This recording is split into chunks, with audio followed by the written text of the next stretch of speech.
Hello, my name is Manny Soto. I'm the emergency manager for the City of Orlando. I want to welcome you to the Orlando Operations Center. At this time, I'd like to bring in the Mayor of the City of Orlando, Mayor Buddy Dyer. Thank you, Manny, and good afternoon. We have weathered Irma here in Orlando, and I would like to thank the Orlando residents for heeding our hurricane warnings and for taking Irma seriously. This morning I was out in many of the neighborhoods around our city and was pleased to see neighbors out helping other neighbors clean up yard debris and remove trees from yards.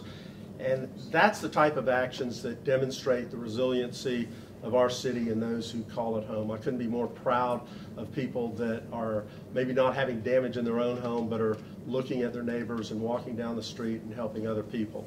Orlando city crews will be working around the clock to help our community recover from Hurricane Irma.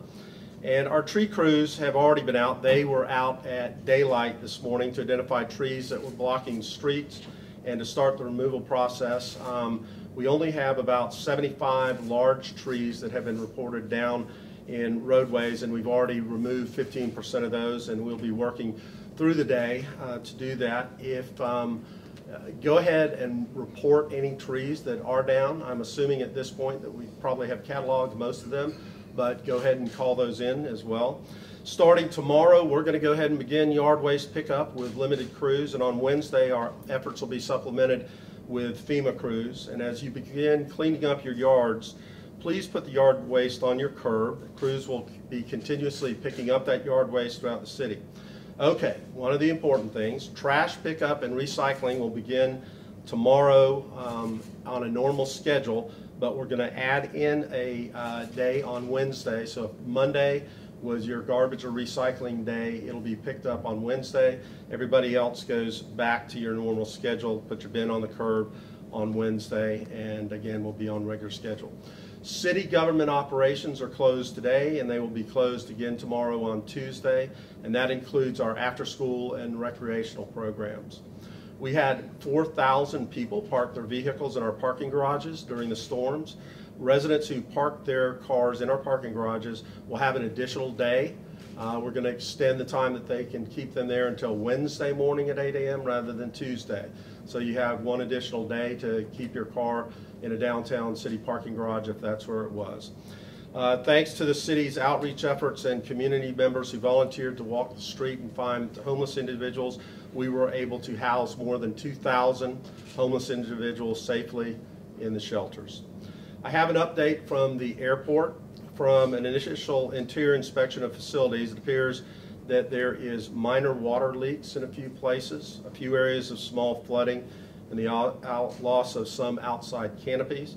When it is safe and at an acceptable level, they were going to begin the assessment of the exterior of the facilities. The roads will also be closed and monitored by OPD to ensure that travel is safe once the facilities resume operations. They can't determine when they will resume operations. It will not be today. GOA's next briefing is at 1 p.m. And while the storm has passed, it is still a very dangerous situation. Many of you were here during Charlie, and I can tell you that we had virtually no injuries during the course of the hurricane itself.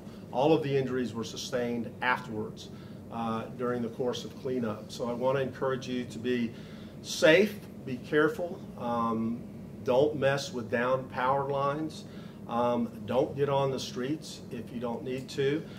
There's still a curfew in place, but we're going to follow Orange County when they lift the curfew. But I would encourage you, if you don't need to make a trip, only do it if it's necessary. So stay close to home for the remainder of the day. Do some cleanup. Help your neighbors. We're going to hear from a number of people that are going to update you on various sections. First, we're going to have the police chief, Chief Mina, followed by the fire chief. Then we're going to have our director of transportation. We have a lot of street signals, traffic signals that are out, and Billy Hadaway is going to explain the process of how we'll go about repairing those. We'll have an update on LYNX from Edward Johnson. We'll have an update from OUC with Roseanne Harrington, and we'll finish up with Congresswoman Murphy. Did I acknowledge the commissioners that were here? I did not, did I? I want to thank Commissioner Gray, Commissioner Stewart, Commissioner Sheehan, Commissioner Ortiz, and Commissioner Hill, who have been out working in their districts this morning. And as I mentioned, Congresswoman Murphy is with us as well. Chief. Thanks, Mayor. Good afternoon. So I briefed the mayor earlier this morning. No major incidents last night as far as criminal activity. We did have 2 individuals who were arrested trying to break into Academy Sporting Goods. Very, very proud of the Orlando Police Department and our brave men and women who risk their lives out there, knowing that these 2 were trying to steal guns to possibly harm our community. So despite the inclement weather and the high winds, they went out there and made 2 arrests. I want to reiterate what the mayor said, until the curfew is lifted, encouraging people to stay inside and not cause us to respond to traffic crashes. There are many, many traffic signals still out, many trees down. As I was driving in before this morning, you know, people are struggling at the 4-way intersections. If you are essential personnel and you have to be out, and when the curfew is lifted, when you come to those traffic intersections that are out, you need to, if the light is out, you need to treat it as a 4-way stop. So be very careful out there. And again, we're encouraging people to stay off the streets and off the roads until the curfew is lifted. And even after it's lifted, if you don't need to be out necessarily, please stay indoors. We have significant staffing, plenty of police officers out there to handle anything that's going on, but we want everyone to remain safe. It's still kind of dangerous out there. Thank you.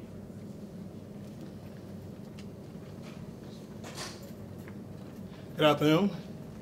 Again, last night Hurricane Irma came through and our crews did a phenomenal job with the fire department. We was able to assess our neighbors as during the toughest storm of the century of this year. 911 calls, we received quite a few, about 100 911 calls during the storm process. Once wind speed hit 50 miles per hour, we did not respond. But once winds calmed down, we were able to respond to those calls and clear those calls within an hour. I want to give hats out to the crews that's doing a damage assessment of the city right now. Those crews are doing a great job assessing the damage. We also have drone capability to able to assess those areas where power lines or down trees are dangerous for our crews to respond in. But dispatch, our firefighters, all first responders did a phenomenal job. So just want to thank the residents for adhering to the curfews and the evacuation plans as far as going to shelter. So thank you. Billy? Thank you. Good morning. Again, safety is our #1 priority in the Transportation Division, and as both the Mayor and Chief Mina have mentioned, please drive very cautiously, especially as you're approaching intersections, because at those intersections where the signals are out, as they mentioned, they should be treated as a 4-way stop, which means each leg goes one at a time, not 6 cars sneak through afterwards. Again, we want to try to make sure it's safe out there. Our crews in transportation are out doing damage assessment right now, focusing on major roads and intersections. The crews will be ensuring that both low-hanging and fallen signals have been secured or removed from the road.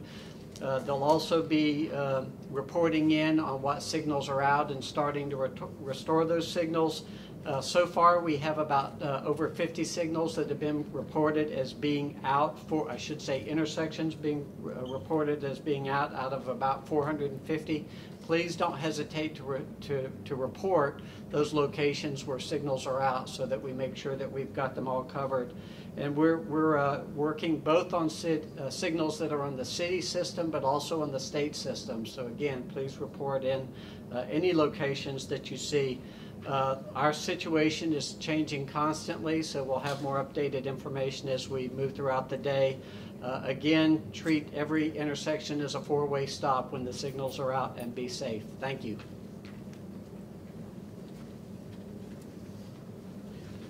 Good morning. LYNX is currently working with the City of Orlando to check the roadways to ensure that our buses are passable along the routes that the vehicles operate on.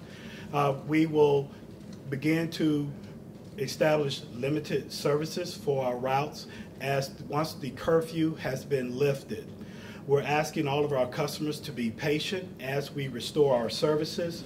We're asking that if we do find an area where we have to detour the routes, please go to our website, check our Facebook page as well as our Twitter page for more information about our services. We care about your safety, and we do understand that there are our customers who are looking to get to work as soon as the curfew is lifted. So please be patient with us and check all of our information sites to get more information. Thanks a lot. Good afternoon.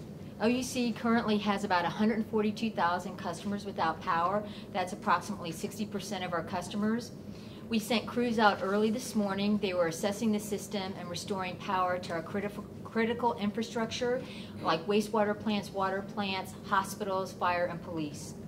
We brought in hundreds of crews from around the United States as far as Michigan, Wisconsin, Kansas City, and they will be working this afternoon to trim trees and to start restoring power to those critical feeders. Just to put this storm in perspective, there were 6 million people who have outages in the state of Florida right now. This will probably be the largest utility industry restoration and rebuild project in the history of the United States. So we ask for everybody's patience. There's heavy winds right now, and so you might be experiencing outages throughout the rest of the day. We ask that you only contact OUC one time. There's heavy traffic on the phones right now. The phone number is 407-423-9018. Again, we ask for your patience as we go to restore power as quickly and safely as possible. Thank you. And the citizen information line here is 407-246-HELP, 407-246-HELP. So we'll open it up to questions. Oh, I'm sorry, Stephanie.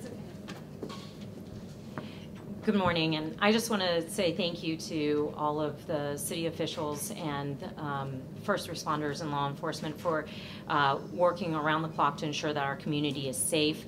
I think that the local, state, and federal interaction has been fairly seamless to date, and I'll commit it to you all to ensure that the federal play in this will continue to be seamless as we move forward.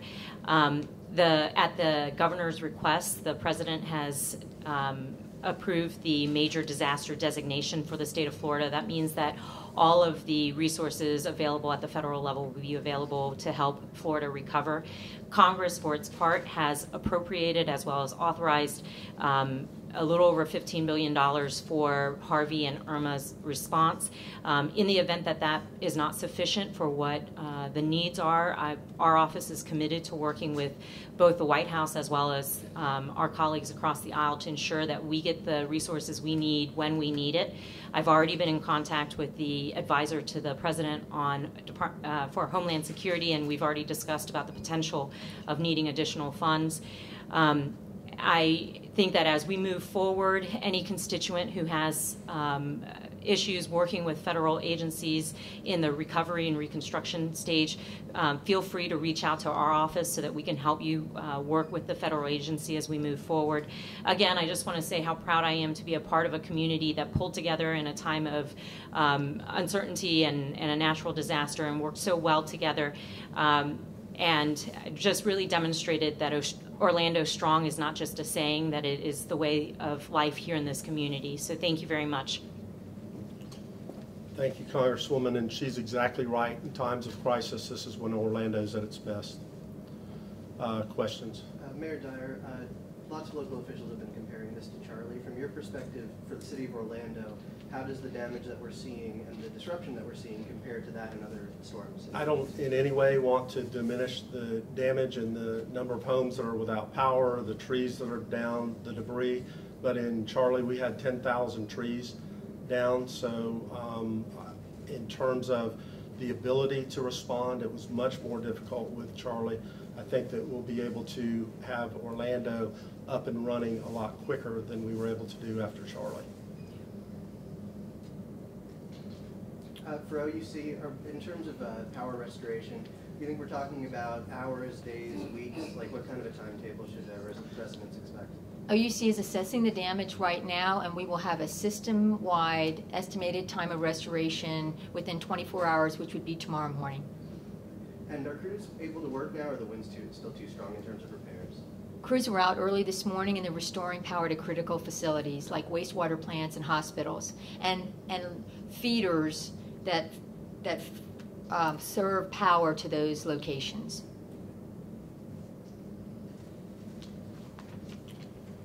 Okay, thank you very much.